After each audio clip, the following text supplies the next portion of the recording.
O processo ele acontece entre autor, réu e o juiz. Mas nem sempre dá para fazer dessa forma. É necessário colocar outras pessoas, porque as relações processuais são complexas.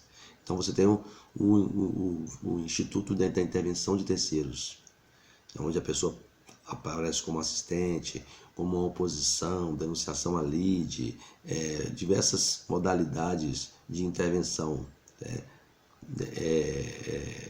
O juizado especial não tem isso, mas nos procedimentos ordinários, eles exigem que nós temos aí uma classificação de oposição, denunciação à lide, nomeação à autoria, chamamento ao processo, assistência. Essas são as espécies de intervenção de terceiro.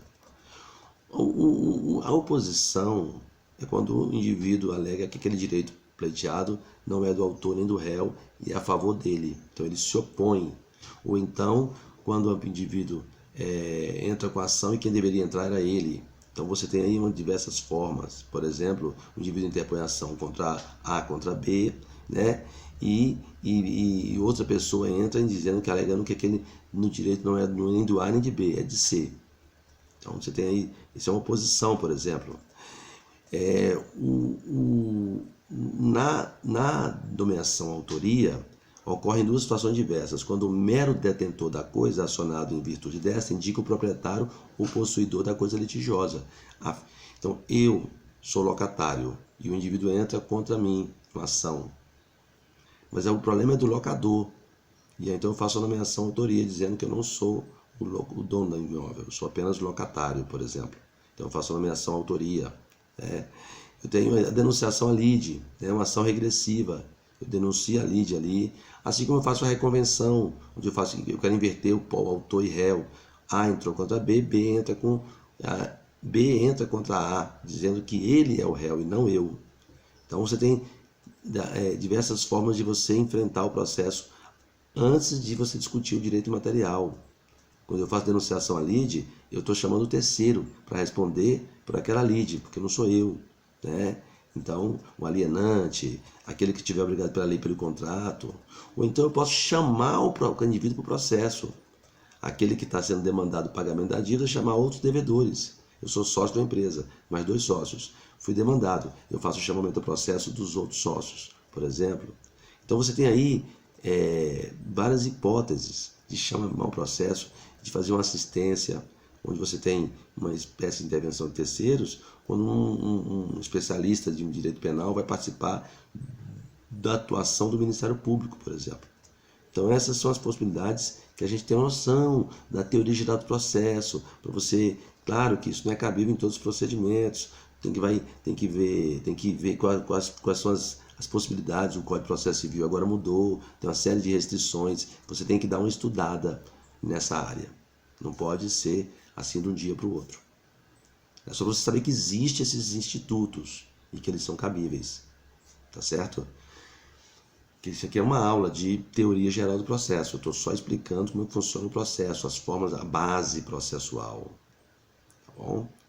E aí, nós vamos trabalhar um pouquinho da atuação do MP, juiz, advogado e auxiliares da justiça.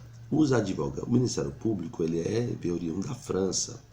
Parquet, fiscal da lei, protege as idosas, as mulheres abandonadas pelas guerras. Ele evoluiu e hoje ele é o quarto poder, né? Ele participa do processo, fiscaliza, ele é autor da ação penal incondicionada, ele preserva o Estado Democrático de Direito, ele denuncia o presidente da República, ele tem uma atividade fiscalizadora da lei. Então essa é a atuação do Ministério Público, tem que saber isso. Ele dá pareceres. O Ministério Público faz os seus pareceres de acordo com a situação processual. Então ele tem uma visão histórica no Brasil, constitucional, entendeu? E ele tem os mesmos direitos e princípios da magistratura, princípio da unidade, da indivisibilidade, né? De autonomia, vitaliciedade, irredutibilidade de vencimento, inamovibilidade, né?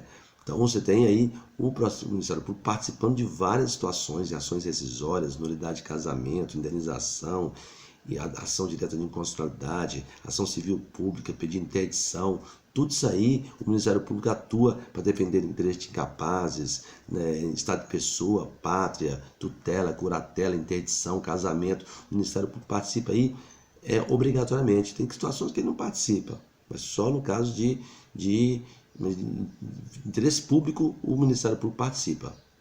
Tá bom? Então, o que o Ministério não participar e tiver obrigação vai ser nulo. Vai ser nulo de pleno direito. Tá? Então é importante, ele tem seus poderes especiais também. Né? Ele tem, além de ele não pode se recusar a intervir no processo, né? O juiz decide, é óbvio que ele tem prazo para recorrer, legitimidade para recorrer, e ele é um fiscal da lei.